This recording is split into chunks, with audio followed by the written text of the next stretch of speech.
Здравейте, приятели! Радвам се, че сте тук и че искате да научите малко повече интересни факти за мен. Надявам се да ви бъде интересно. Започвам с факт номер 1.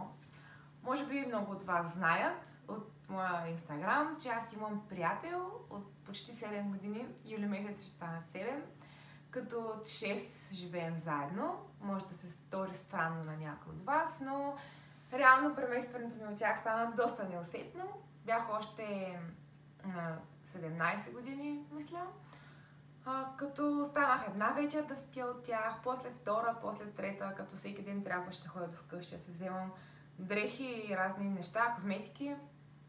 И просто лека по лека си пренесох тук нещата и в един момент осъзнах, че по-голямата ми част от багажа е от тях. Също така в нашата връзка сме имали 2 пъти сме водили връзка от разстояние. Той беше на студентска бригада. 2 от годините аз ходих с него, 2 не. Общото през една се случваха нещата. По 4-5 месеца бяхме разделени от 8000 км, но това всъщност не се яви никакъв проблем. Дори според мен засили нашата връзка и нашите отношения станаха по-силни и по-топли. И така, много го обичам. Факт номер 2 е, че любовта ми към спорта се зароди от леката атлетика.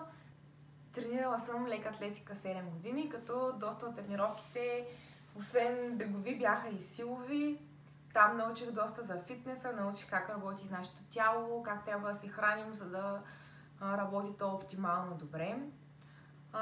Спрях да тренирам преди 3 години поради контузия в коляното. Оперираха ми менискуса, след това не се възстанових достатъчно явно, защото контузих втори път. И от тогава ми прави проблеми от време на време, затова спрях да се състезавам. Факт номер 3 е, че имам сестра на 13 години, казва се Стела. Тя също е спортистка, започна да тренира като много малка акробатика. Може би е тренирала 7 или 8 години акробатика. Сега тренира плуване, ходи на танци, ходи на лека атлетика. Като цяло е всестранно развита личност и нея много я обичам. Факт номер 4, който може би много от вас няма да ми повярват, но е факт, че не съм опитвала в живота си пепси, също така фанта, също така и повечето такива газирани напитки. Един път съм опитвала кола преди 7-8 години, може би. Не ми хареса и съм благодарна, че поне от това реално не се налага да се лишавам, то просто не ми харесва. Факт номер 5 е, че съм ранна птица, събуждам се всяка сутрин не по-късно от 8, обикновено около 7 часа. Ако легна в 12, в 7:30 съм се събудила от само себе си, не ми трябва аларма, не ми трябва будилник, просто е така, спя по 7 часа всяка нощ. Факт номер 6 е, че голяма част от здравословните навици и знанията, които имам, съм научила от моята баба.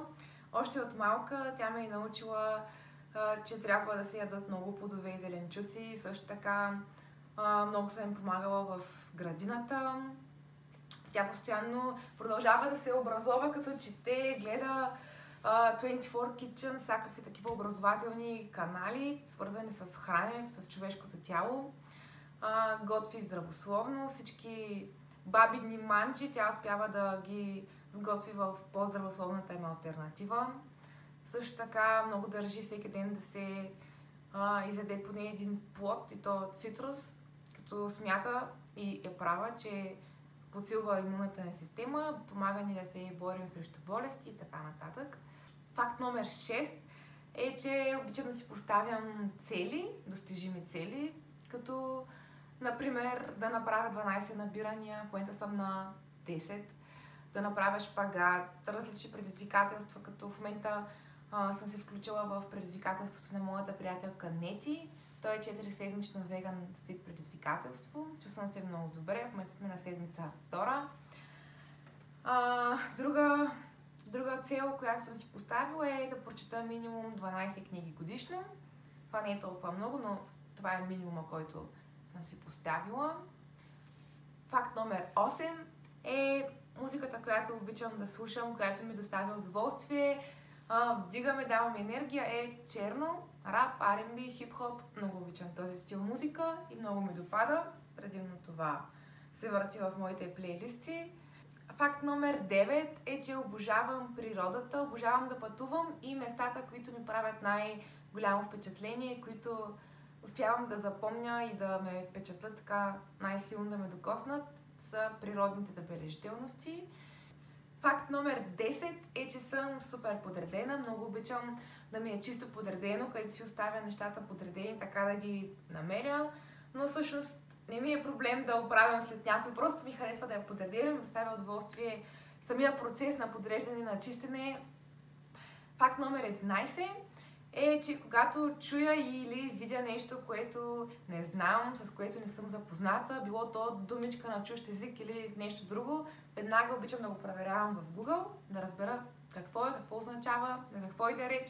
Така нещо ме кара да го направя на момента.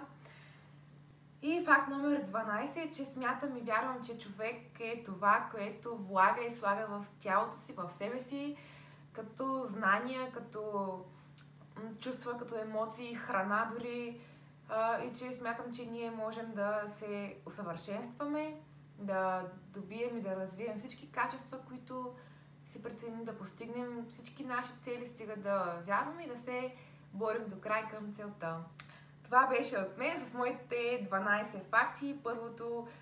Първия ми влог, видео, на което говоря и разказвам нещо.